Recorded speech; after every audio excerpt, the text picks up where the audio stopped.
Assalamualaikum warahmatullahi wabarakatuh. Salam Pramuka. Selamat pagi adik-adik penggalang. Bertemu kembali dengan Kak Salsa di pertemuan ke-12 ini.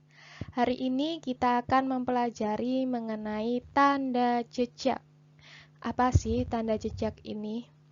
Adik-adik, tanda jejak ini akan kita gunakan apabila kita dalam suatu penjelajahan. Ada yang sudah pernah melakukan penjelajahan? Nah, tanda jejak ini nanti akan kita gunakan untuk petunjuk jalan maupun petunjuk situasi dalam jalur penjelajahan kita. Kenapa kita harus membuat suatu tanda jejak dalam jalur penjelajahan? Ya, hal ini sangat penting ya, adik-adik. Karena tanda jejak ini bisa melacak kembali jalur yang telah kita gunakan sehingga dapat mencegah kemungkinan tersesat. Begitu. Jadi, setiap kita melakukan penjelajahan, kita harus membuat tanda jejak di jalur penjelajahan kita.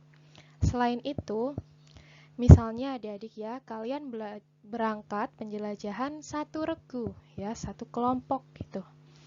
Nah, karena ada sesuatu, beberapa anggota kalian terhalang untuk berangkat. Jadi, mereka harus menyusul nantinya.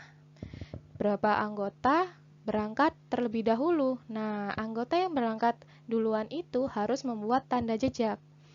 Karena pasti anggota yang tertinggal itu tidak mengetahui jalur yang harus mereka lewati. Jadi mereka akan mengikuti tanda jejak yang sudah kalian buat. Gitu ya. Nah, tanda jejak ini adik-adik akan menunjukkan arah yang harus mereka lewati, kemudian menunjukkan situasi-situasi di dalam lingkungan tersebut. Contohnya, adik-adik. Baik adik-adik, di sini ada contoh tanda jejak di atas tanah, tanda jejak dengan batu, kemudian ada dua lagi yang harus kita pelajari, yaitu tanda dengan ranting dan rumput. Ya, apa sih Kak maksudnya tanda di atas tanah? Nah, tanda-tanda ini ya, ini itu digambar di atas tanah, entah itu menggunakan ranting atau apa gitu ya. Apabila kalian bertemu dengan tanda seperti ini, panah, artinya kalian harus mengikuti jalan yang ditunjuk. Oke. Kemudian di sini ada dua tanda yang menunjukkan apakah suatu air dapat diminum atau tidak.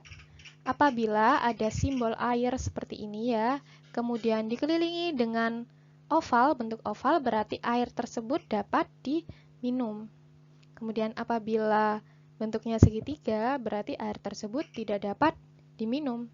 Entah itu air kotor, entah itu air yang mengandung suatu yang beracun karena ketumpahan sesuatu, begitu ya.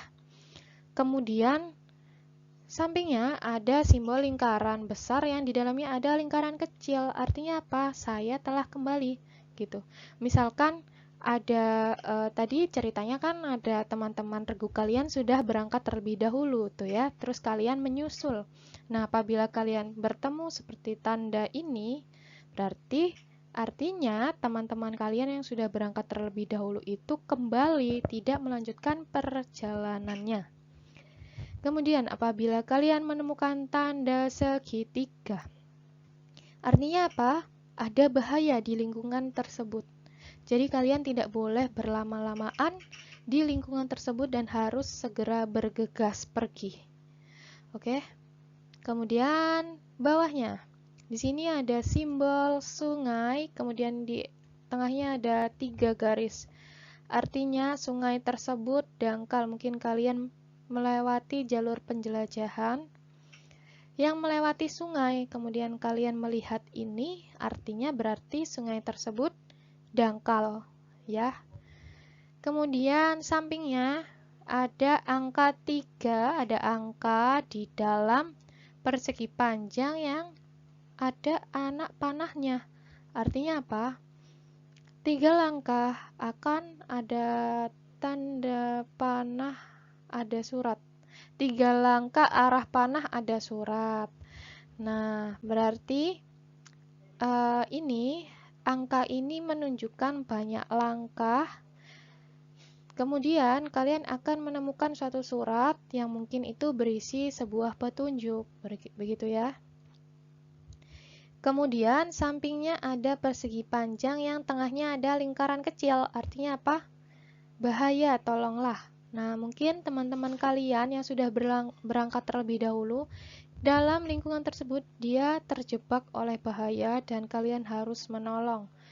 Nah, sebelumnya kalian harus memanggil orang-orang terlebih dahulu untuk membantu kalian dalam menolong teman kalian ini ya. Jadi jangan sendiri. Dan harus cepat. Oke. Kemudian sampingnya ada dua anak panah yang terpisah, artinya kami berpisah. Misalkan anggota regu kalian yang sudah berangkat terlebih dahulu itu ada 4 orang. Nah, dua orang itu berpisah, 2 ke kiri, 2 ke kanan gitu. Kemudian ada simbol lingkaran yang ada panahnya. Artinya apa? Kembali ke tempat semula. Berarti kalian harus kembali. Oke. Kemudian yang di bawahnya ada simbol ini, silang atau X ya. Artinya jangan melalui jalan ini. Misalkan ada 2 jalur, kemudian satunya ada simbol X-nya nih atau silang. Kalian tidak boleh melewati jalur itu ya. Kemudian apabila kalian menemukan simbol seperti ini, persegi panjang, terus di dalamnya ada persegi panjang lagi. Artinya itu sebuah tungku. Sampingnya ada simbol segitiga, di dalamnya ada segitiga seperti tenda ya. Kemudian ada panahnya. Berarti kalian diarahkan untuk ke perkemahan.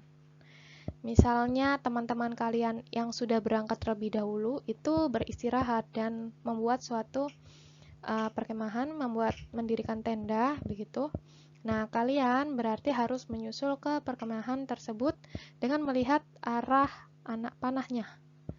Kemudian, sampingnya ada simbol panah kanan kiri ya, kanan kiri begini.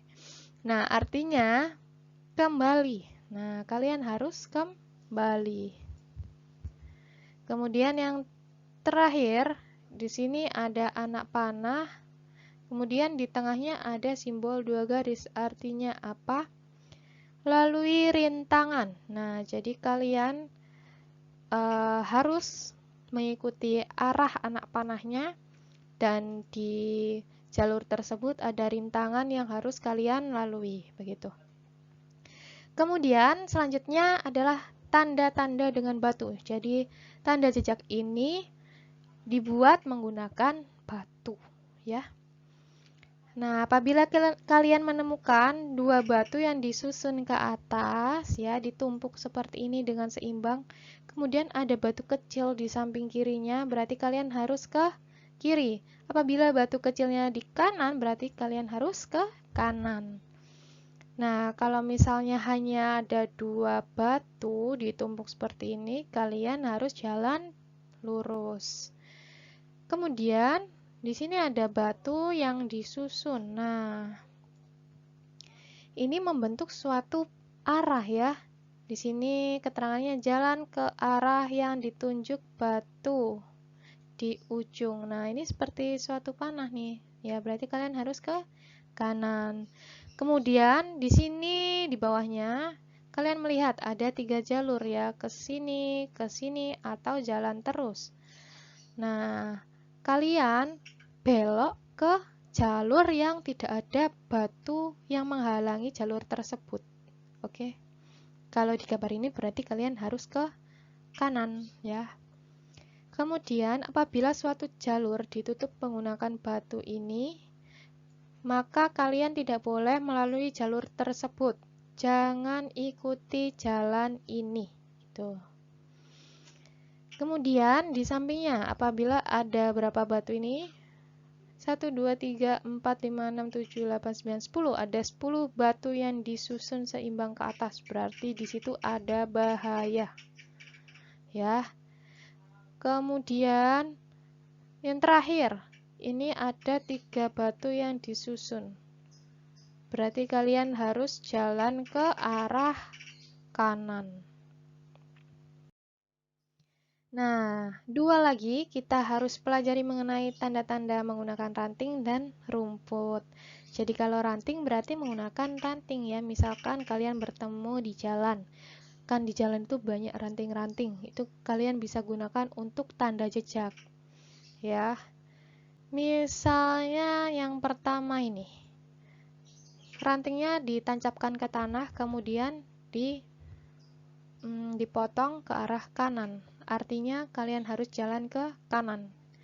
Kemudian di sini ada ranting yang berbentuk seperti ini. Nah, berarti kalian harus jalan ke kanan. Kalian lihat ininya ya, arahnya. Ini berarti menunjukkan arah ke kanan. Kemudian ada ranting ya yang ditancapkan lurus seperti ini. Berarti kalian harus jalan terus. Kemudian ada ranting seperti ini, terus di tengahnya diberi ranting lagi. Artinya apa? Kalian harus berjalan lagi 1 km. Oke. Kemudian yang terakhir, ini ada 2 ranting yang dipasang lurus. Dan kemudian ada 1 ranting yang berbentuk seperti ini.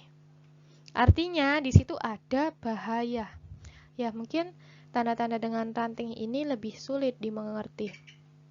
Tapi ini mungkin tanda yang mudah untuk ditemukan.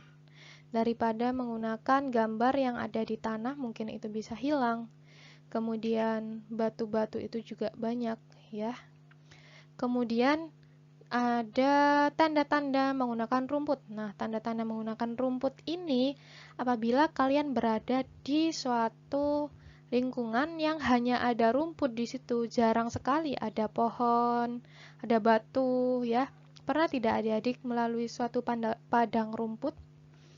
Nah, kalian bisa menggunakan jalur tanda jejak seperti ini untuk menunjukkan jalur. Baik, seperti ini. Apabila rumputnya diikat lurus seperti ini, 1 berarti kalian harus jalan terus. Kalau ada 3 rumput yang diikat, berarti ada bahaya. Nah, kemudian apabila rumputnya ini dibelokkan ke kanan, ya ini belok ke kanan. Artinya jalan ke kanan. Kalau rumputnya dibelokkan ke kiri, berarti kalian harus jalan ke kiri. Begitu. Paham ya adik-adik?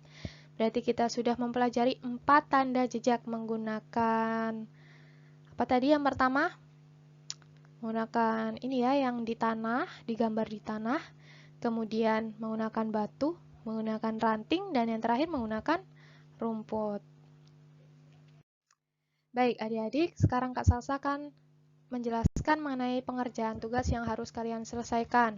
Jadi pada lembar kerja pertemuan ke-12, kalian disuruh untuk mengartikan 5 tanda jejak di situ ya.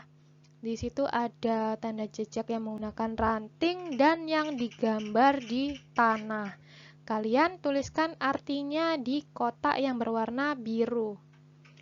Oke? Baik adik-adik, sampai di sini dulu materi kita pada pertemuan ke-12 ini.